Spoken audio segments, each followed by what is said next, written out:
Halo semuanya, balik lagi dengan saya Vicky Andani. Pada video kali ini saya akan membahas buku karya dari Phil M. Jones yang berjudul Exactly What to Say, The Magic Word for Influence and Impact. Nah, pada buku ini dijelaskan often the decision between a customer choosing you over someone like you is your ability to know exactly what to say, when to say it, and how to make it count. Nah, dalam buku ini Phil M. Jones memberikan taktik-taktik yang perlu kita ketahui untuk lebih mendapatkan apa yang kita mau. Seperti judulnya Exactly What to Say. Nah, kurang lebihnya ada 5 poin. Yang pertama yaitu terkait tentang mengarahkan pembicaraan atau steering the conversation. Yang kedua, menyajikan pilihan, presenting options.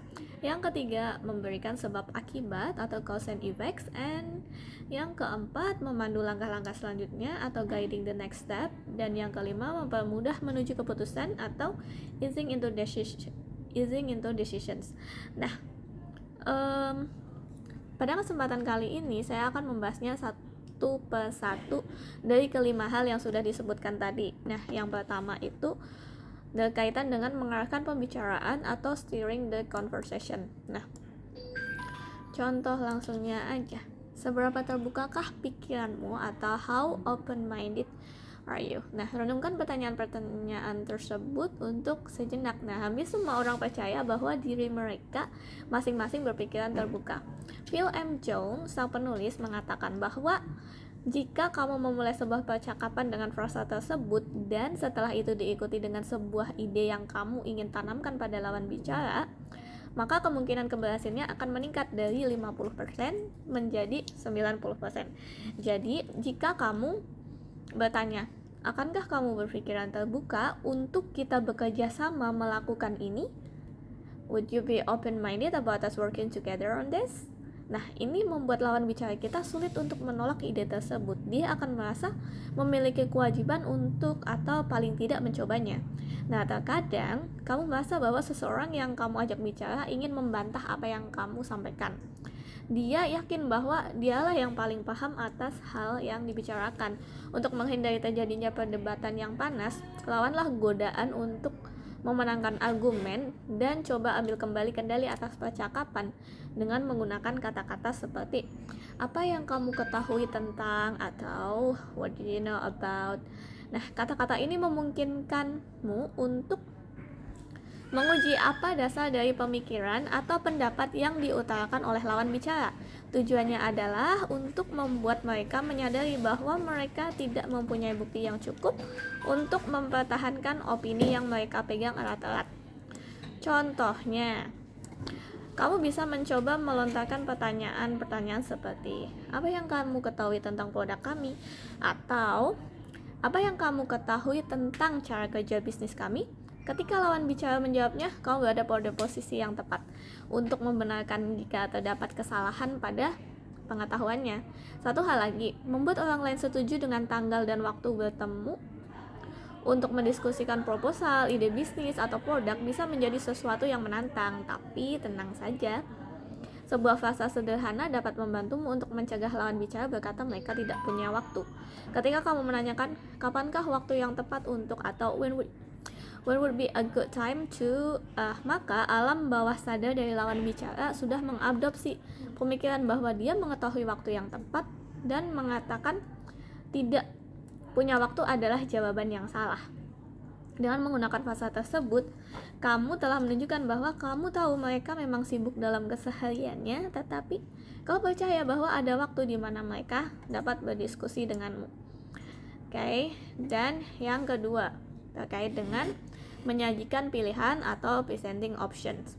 Nah, jika kamu sudah mengirimkan materi bisnis terlebih dahulu sebelum meeting dimulai, atau mungkin ini kali keduamu berjumpa dengan seseorang setelah kamu mempresentasikan idemu pada pertemuan sebelumnya, maka kamu perlu mengendalikan percakapan dari awal. Kalimat pembuka yang bisa diucapkan di situasi tersebut bisa jadi, mungkin bapak atau ibu belum sempat untuk, atau misalkan I guess you haven't got around to.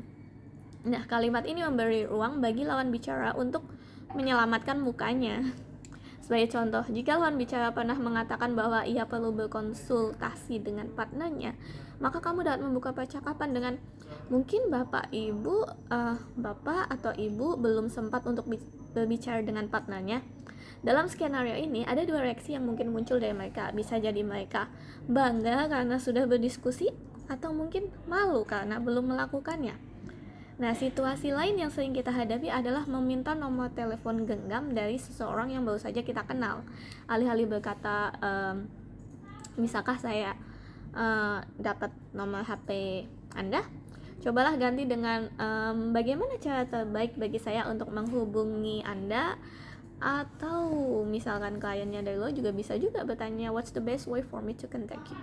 Nah, pertanyaan yang diawali dengan bisakah menimbulkan nada yang bersifat memaksa. Lawan bicara kita menganggap pertanyaan tersebut seakan melanggar privasi mereka. Namun dengan pertanyaan kedua, kita memberi lawan bicara ruang untuk memilih, sehingga kesan pemaksaan itu akan hilang.